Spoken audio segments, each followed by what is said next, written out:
I don't know what it is. Well, they used to have those products growing up. I used to hear, always use bleach and glow, but you'd have to have about 300,000 gallons. Okay, number one, this is the situation. Yes. I have a skin disorder that destroys the pigmentation of the skin. It's something that I cannot help, okay? But when people make up stories that I don't want to be who I am, it hurts me.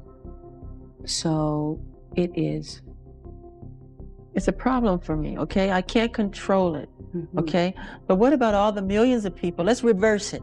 Okay. What about all the millions of people who sit out in the sun to become darker, to become other than what they are? Nobody says nothing about that. So when did this start? When did the color of your skin start to change? Oh boy, sometime after Thriller. Around Off the Wall Thriller. Sometime and what did you think? I mean, It's in my family. My father said it's on his side. I can't control it. I don't understand. I mean, it makes me very sad. Wacko Jacko. Where'd that come from? Some English tabloid. I have a heart and I have feelings. I feel that when you do that to me. It's not nice. Michael Jackson spent much of his life being interviewed like he was a mystery that other people were entitled to solve. But the funniest part is that the more aggressive the questions got, the less they seemed to shake him. He did not always answer with fire. Sometimes he answered with calm, sometimes with a smile, and sometimes he simply said enough, then let the interviewer sit in the silence they had just created for themselves. How nervous are you right now? I'm not nervous at all, actually. You really aren't? No, I never get nervous. You don't? No. No, not even for your first interview and it's live around the world? I thought you'd be a little nervous, but that's great, because if you're not nervous, I won't be nervous. I just wanted to let the world know that when we agreed to do this interview, you said that you would be willing to talk to me about everything, and we haven't discussed one single question that's going to be asked here tonight.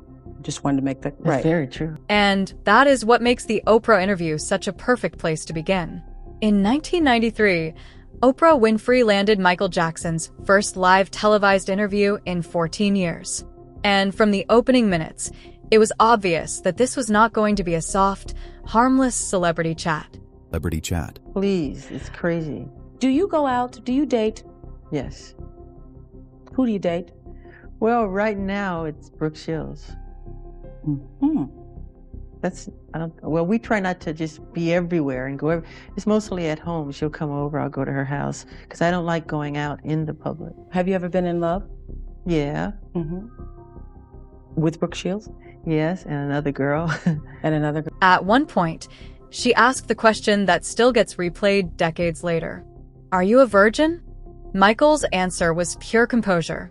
I'm a gentleman, he said, turning a deeply personal, almost invasive question into something he could deflect without losing his cool. I'm going to ask you this, and it's embarrassing for me to ask you this, but I'm going to ask you anyway. Are you a virgin? How could you ask me that question? I just want to know. I want to know. I'm a gentleman. You're a gentleman. I'm a gentleman. So I'm a gentleman. So, okay, I would interpret that to mean that means that you believe that a lady is a lady, and therefore... That's something that's private. I mean, shouldn't be spoken about openly. You can call me old-fashioned if you want, but, to me that's very personal. So you're not going to answer it? Oprah later reflected that asking it was embarrassing even to her. The whole exchange tells you everything you need to know about Michael's relationship with the media. He was constantly expected to explain his private life on demand. And when the questions crossed the line, he refused to give them the satisfaction of a dramatic meltdown. Well, we would like to know whether or not there is a possibility that you are going to marry one day and have children. I would feel that my life isn't complete if I do not, because I adore the family life. I adore children, and I adore that whole thing. And I would love to. That's one of my dreams, but I couldn't right now because I'm married. I am married, but to my work. I'm married to my... That same 1993 interview also matters because it captured the exact way tabloids had started to dominate his public image. By that point, people were obsessing over his face, his skin, and his body, often with almost no interest in what he actually said.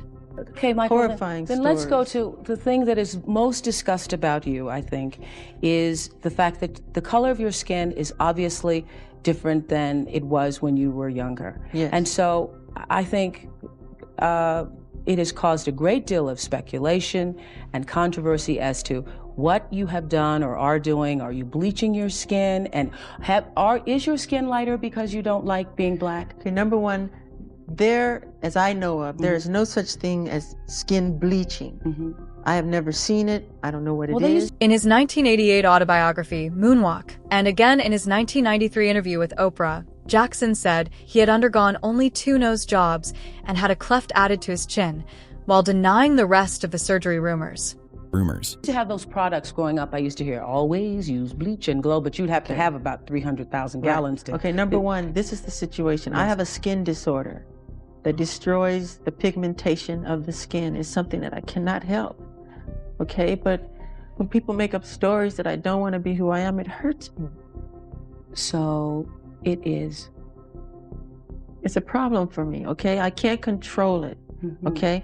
But what about all the millions of people? Let's reverse it.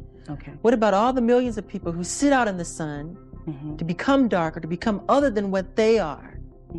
Nobody says nothing about that. So when did this start? When did the color of your skin start to change?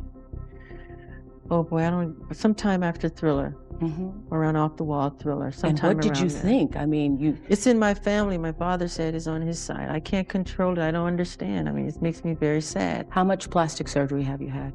Very, very little. You can count them on 2 fingers. I mean, let's say this. If you want to know about those things, all the nosy people in the world, but once we say it, we don't have to say it anymore. Read my book, Moonwalker. It's in my book. You know, let's just put it this way. If all the people in Hollywood who have had plastic surgery, if they went on vacation, there wouldn't be a person left in town. I think you might be right. I think I am. He also explained that his changing skin tone was due to vitiligo, a condition later supported by his autopsy. So when people watched Michael sit across from Oprah, they were not just watching a celebrity answer questions. They were watching a man try to correct a public story that had already been written around him by gossip, rumor, and spectacle. I don't want to go into my medical history because that's something that's private, but that's the situation here. So please, when people see something like that. I just want to get this straight. You are not taking anything to change the color of your skin. Oh God, no. You did not purposely. We're trying to control it, and using makeup evens it out because it makes blotches on the skin, and I have to even out my skin. But you know what's funny? Why is that so important? You know, that's not important to me. I'm a great fan of art. I love Michelangelo. If I had a chance to talk to him or read about him, I would want to know about what inspired him to become who he is, the anatomy of his craftsmanship, not about who he went out with last night or why he decided to sit out in the sun so long. What's wrong with, That is the big reason Michael Jackson clips go viral even now. He did not sound offensive in the way interviewers expected. He sounded measured. He sounded like someone who had accepted that the public had already made up its mind, but still wanted to give the truth a chance to be heard. And in the Barbara Walters interview from 1997, that same dynamic shows up again. Are you psychic? Is that what you're saying? I don't want to say that, but I've done it before. And you thought it might be you? Yes. I've been living in that kind of life all my life. The tabloid press, that kind of press, not the press, the tabloid, the paparazzi, that type. I've been running for my life like that, hiding, getting away. You can't go that way because they're over there. And well, let's go this way. Pretend we're going that way and we'll go that way. Somebody should say, hold on, stop. This person deserves their privacy. You are not allowed to go. The interview was recorded in Paris and later aired on ABC. By then, Michael had already spent years being dissected by the press for his appearance, his privacy, and his habits. Contemporary references to the interview make clear that Walters asked about the paparazzi and his personal life, while the broader media conversation around that period shows how heavily people were still fixated on his looks. This you should not do. You should not say he's an animal. Should not say he's Jacko. I'm not a Jacko. I'm Jackson. How do you feel when they call you Wacko Jacko? Where'd that come from? Some English tabloid. I have a heart and I have feelings. I feel that when you do that to me. It's not nice. Don't do it. I'm not a wacko. There are those who would say that you add to the attention. No, I don't. Well, the masks, the mysterious behavior. There's no mysterious behavior. There's a time when I give a concert, I like to have as many people want to come can come and enjoy the show. And there's a time where you like to be in private when you put on your pajamas, go to sleep, cut off the light, ding, and lay down. That's your private space. If you go in the park, I can't go in the park, though. So I create my own park at Neverland, my own water space, my movie theater, my theme park. That's all for me to enjoy. This was another moment where the interviewer wanted access to the private Michael, and Michael responded by staying calm, controlled, and almost frustratingly polite. That restraint is exactly why it worked. He never gave them the outburst they were hoping to edit into a headline. I don't want this to sound insulting. I'm just going to be straight with you. But you are somewhat eccentric, to say the least.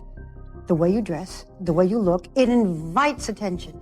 More extreme. You don't think that calls the paparazzi to you? No. No? No. Maybe I like to live that way. Maybe I like to dress that way. I don't want paparazzi, really. But if they come, be kind. Write the right kind thing to write. Michael, is it the journalist's role or the press's role to be kind? To be kind? Because the press also sometimes has to look into things, be tough. You can't always be kind. What you saw what happened to Lady Diana, you tell me.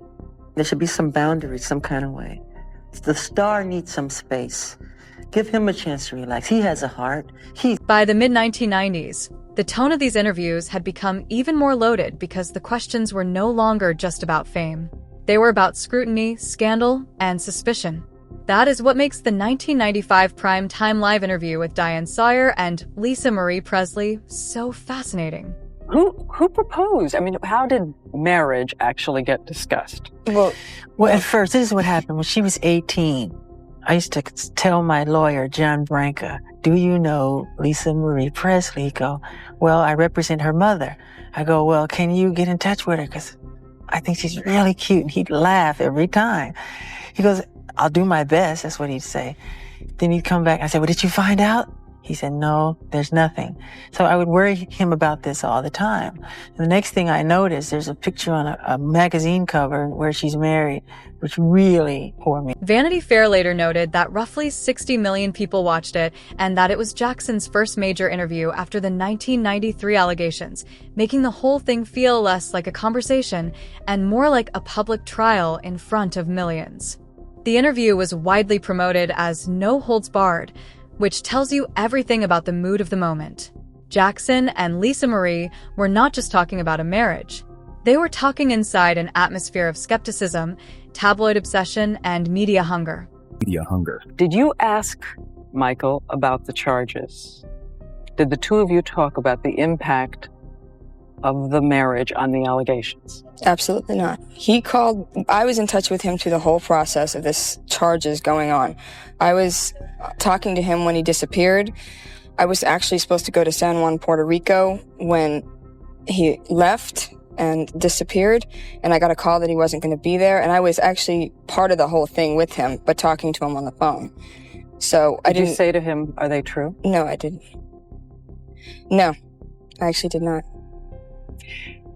I want to take a minute here, and I'm going to come back to the marriage. Sorry. He went on and on and on about it, so I didn't really have to say, are the allegations true? It was, on the phone, and over and over just again. Constant. When Sawyer pressed them, the strange thing was that Michael never seemed rattled in the way the coverage around him often suggested he should be.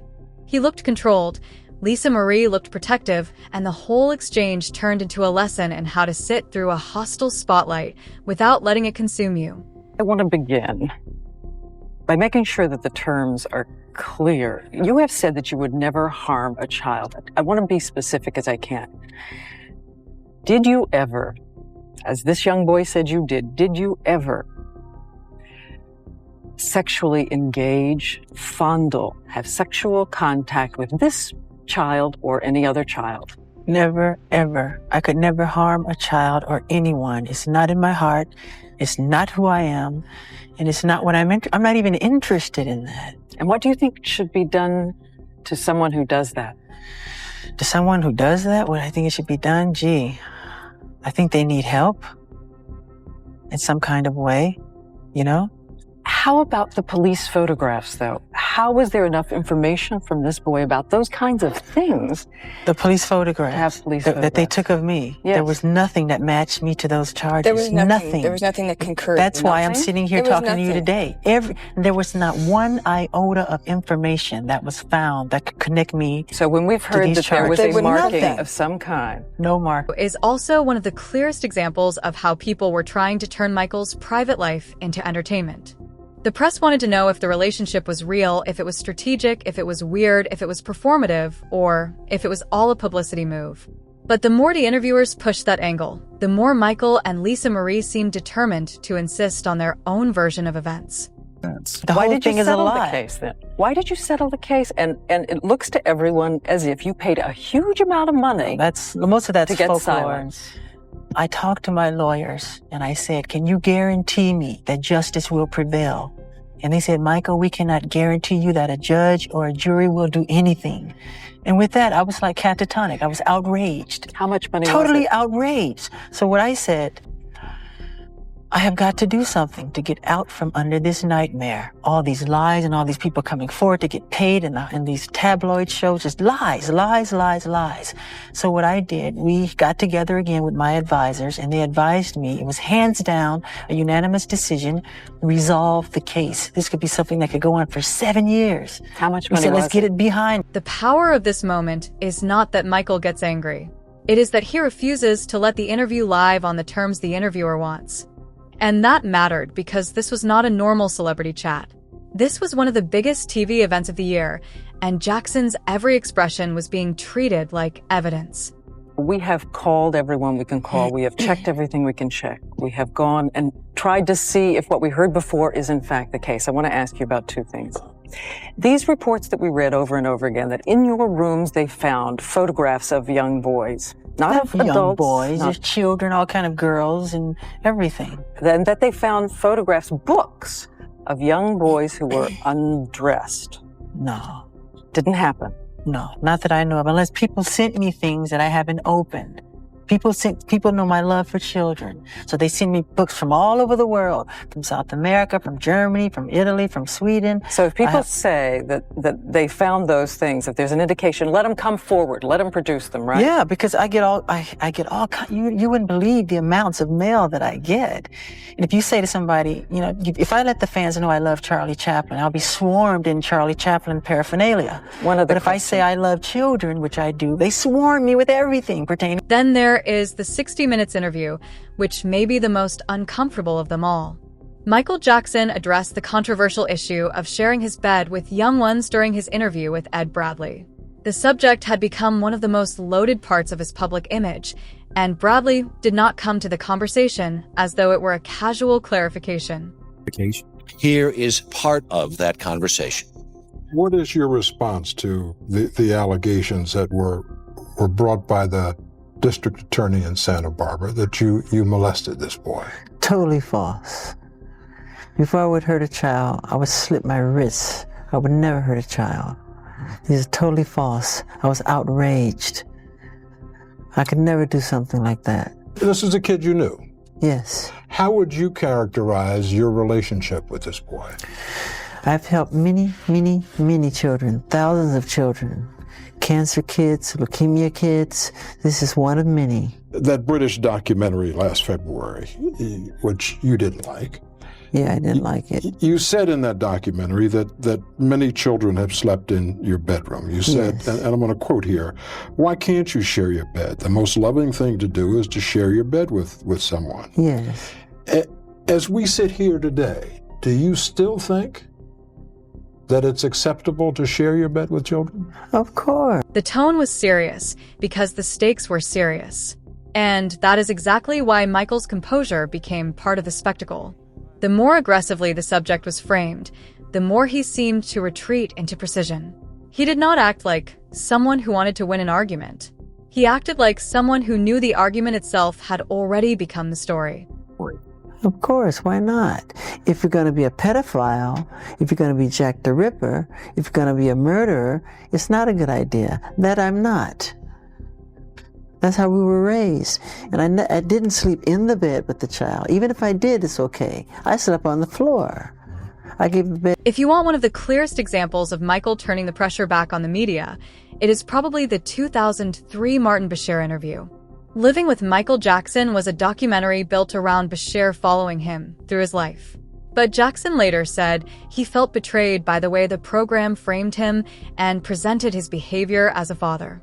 You know, you physically changed, haven't you? The photographs of you, if I look at them. No, it's called adolescence. It's called growing and changing. Yeah, but even the shape of your face has changed. No, it's not. I've had no plastic surgery on my face, just my nose.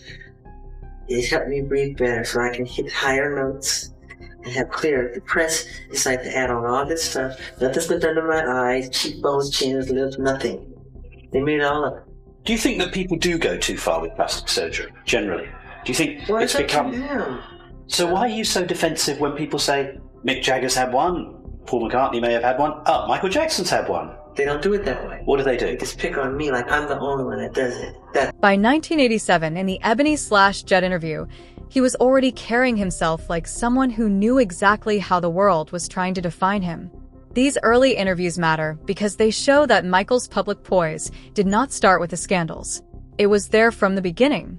He learned early that if you gave the media too much emotion, they would turn it into a story about you instead of what you were trying to say. So, he became careful. He became deliberate. He became someone who could sit under camera light and still feel untouchable. A lot has been required of you. Do you sometimes regret being so utterly famous? No, sometimes. Only sometimes. Sometimes I want to sneak into places and not have any hoopla or, and it doesn't work all the time.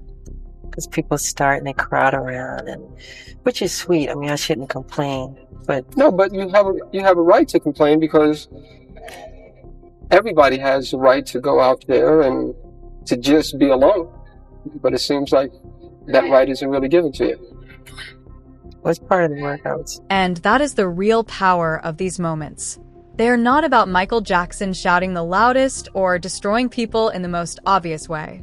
They are about him refusing to surrender his dignity when the questions got ugly. They show a version of him that was often much sharper than the interviewers expected because he understood something they didn't.